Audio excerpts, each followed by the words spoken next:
Hello and welcome to the latest market update. My name is James Ballinger and I'm Head of Advisory here at MoneyFarm. The Bank of England may be poised to expand its asset buying programme with the Governor Andrew Bailey saying that it's pretty clear that investors expect an expansion to the quantitative easing programme. Increasing the deficit further, however, is not without implications for the longer term. And on Tuesday we saw a leaked Treasury Paper which outlined some of the methods at which the government could try and reduce the estimated 337 billion deficit in this financial year. There was a policy package of tax rises and spending cuts within the paper that could be announced soon in order to enhance credibility and boost investor confidence.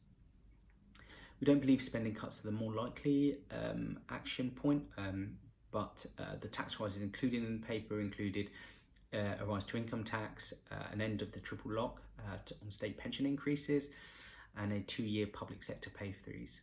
None of these are going to be particularly attractive to the government, and they were quick to downplay the likelihood of them being implemented.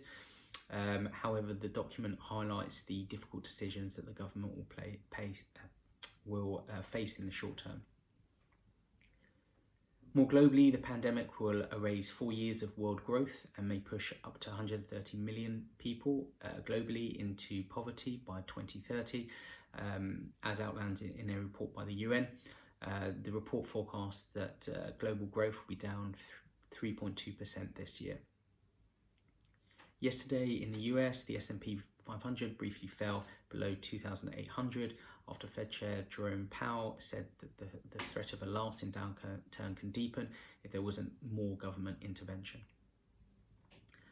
Powell also acknowledged speculation of negative interest rates being introduced, but said the move was not being considered.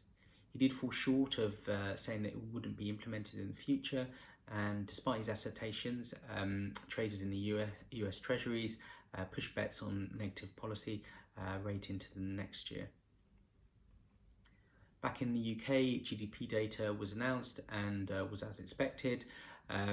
We actually think that the more interesting GDP data will come in Q3. We'd expect there to be an increase on Q2 data as the economy starts to open up, but it's the strength of that increase that will be interesting, as it will give us a measure of the rate of recovery and an indication of the trajectory of how businesses and financial markets are bouncing back. Thank you for listening.